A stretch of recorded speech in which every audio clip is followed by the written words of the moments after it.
Welcome back to another video. I'm Korenn Rachelle, and this is my Bahamian stewed conch or Bahamian conch stew. This was so good. This was so good. If you haven't already subscribed, make sure you go ahead and hit that button, and we're gonna jump right into this video. So getting started here, I have some celery.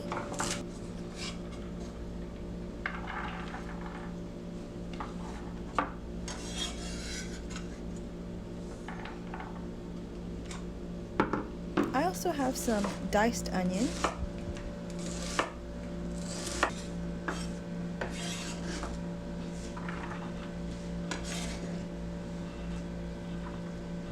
Here I have some kale. Now this is optional. I had some kale already in the fridge that I wanted to use up, so this just kind of fit right into this recipe for me.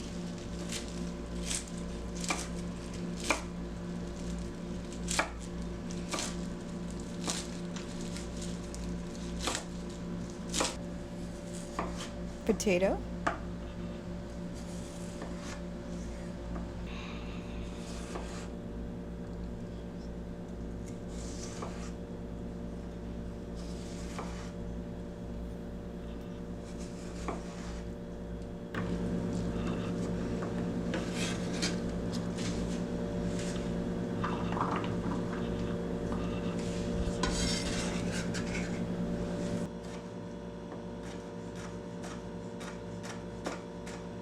Here I have some diced red bell peppers, as well as some diced green bell peppers.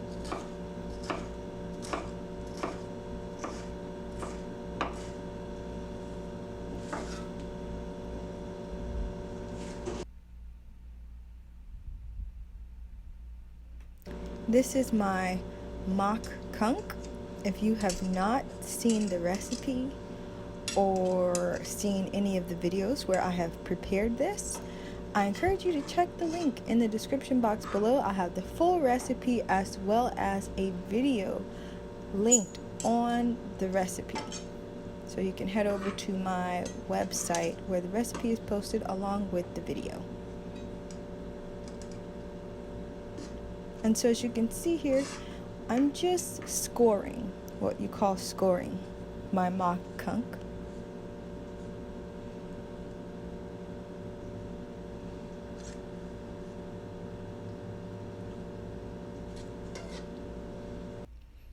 Excuse the old pot. Long story short, it was just one of those days. But I'm getting started with my green Caribbean seasoning.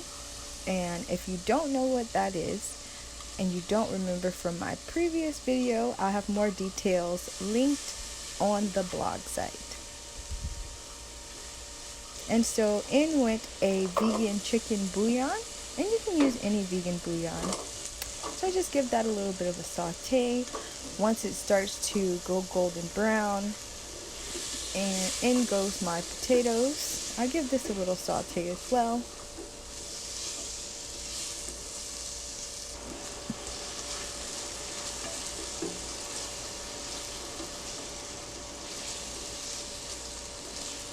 And let me tell you, you cannot make this recipe without the green Caribbean seasoning. I would imagine you can use some sofrito or some epis. It's very similar. So in goes the rest of my diced vegetables for a nice little saute.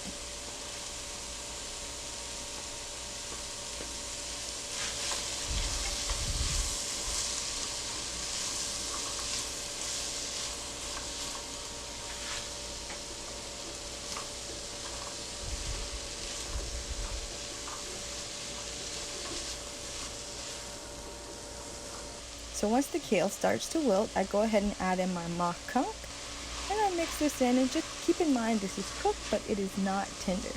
So this needs a nice long cooking time like you would use in any stew. So in goes my tomatoes, and I also add in some water. I also slipped in another spoonful of my Caribbean seasoning, green seasoning. So in total, I probably used about 1/3 of a cup for this whole pot. I have some dried thyme, and you are more than welcome to use some fresh thyme, but I did not have fresh thyme at the time, so I just used some of the dried. And so as you can see, this is the stew. It's been cooking for a while, but it is still not done.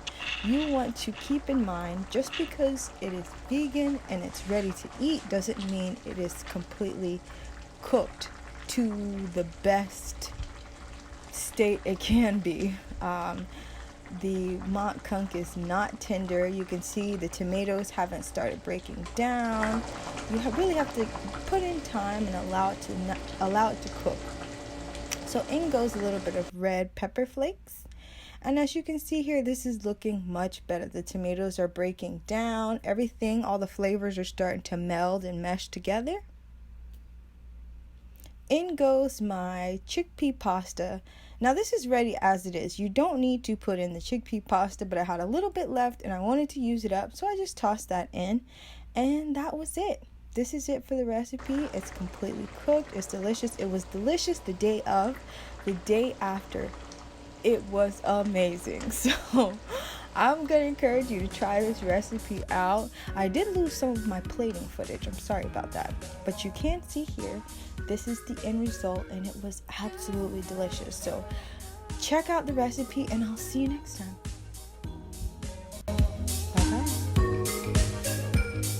If you enjoy the work that I do here, the videos, the recipes, head over to my website and download my new ebook packed with over 100 recipes, some of my best work. So support your local YouTube chef and buy the book. I'll see you next time. Before you leave, make sure you go over and check out my Instagram account and go ahead and follow me on Instagram. I would love to see your food pictures, so make sure you tag me in any of your vegan food pictures, and check out some of my other videos. I have a couple linked in the description box below. If you enjoyed this video, don't forget to share it, and I will see you next time.